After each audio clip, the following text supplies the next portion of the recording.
number 5 too. It's all of them relevant. So Galatians 5:5 says, "But we who live in the Spirit eagerly wait to receive by faith the righteousness God has promised to us." And Ephesians 1:19 through 20 says, "I also pray that you will understand the incredible greatness of God's power for us who believe in. This is the same mighty power that raised Christ from the dead and seated him in the place of honor at God's right hand in the heavenly realms." And today, I'm just grateful for life, health, strength. I'm grateful for God's faithfulness, God's promise. I'm grateful for just everything God has done in my life, my wife, my children. I'm extremely grateful for every single thing.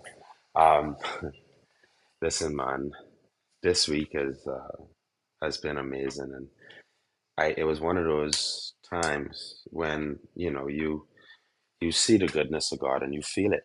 You know, as all know, I was telling y'all I was been to this conference all week, and my lawyer said something to me yesterday because it's so funny. Between him and another friend of mine, a childhood friend who I grew up with, right? Like they use the same phrase, and it's kind of stuck with me, right? But he said, let your words be from your mouth to God's ears, right?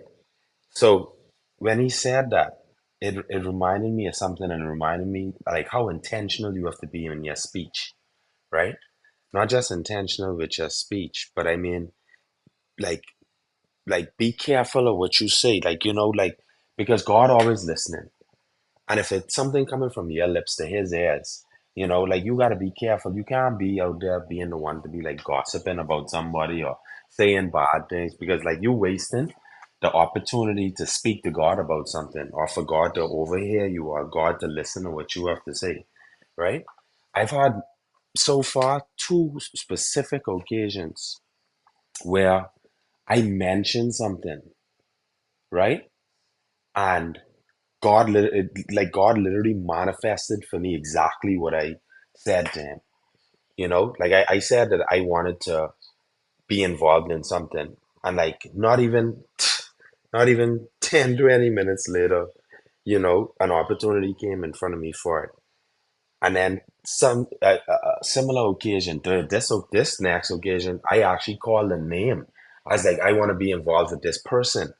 And literally, I was sitting down thinking about it after I had said it, and my phone rang, and it was my lawyer calling me saying, "Hey, I need you to come out here and come meet somebody right now." And the person was a representative of the person I just called, like literally just spoke and said, "Hey, I want to meet this person." So I I realize how intentional, how careful you have to be, and intentional you have to be with your voice, and your words, because they go in directly from your lips to God's ears, you know. And when you realize not just the power in your tongue, but the power in your God, that's really the turning factor in all of this. It's not really the fact that the power of your tongue, it's the power of your God, and like how your tongue connects you to this source. Your tongue, your mouth is the same thing that you use to pray. It's the same thing that you use to ask God for favor. It's the same thing that you use to give God the glory. And with that being said, I just saying that, like, you just have to be reminded of how important that one little organ or piece of your body is when it comes to understanding and utilizing and just getting God's power and seeing like the wonderful works that he could do in your life. So in this particular verse, it was just I wanted to just say that, but in this particular verse, Ephesians 1:19 through 20, when the author says, "I will also pray that you will understand the incredible greatness of God's power for us who believe in him. This is the same mighty power that raised Christ from the dead and seated him in the place of honor at God's right hand in the heavenly realms." I just want you to be reminded of like the kind of what you are connected to. You know, you connected to a power that raised Christ from the dead and let his son die for our sins.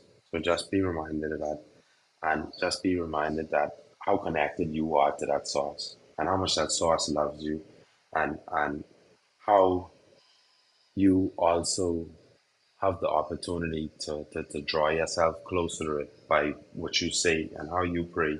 And, just remember that your words go from your lips to God's ears.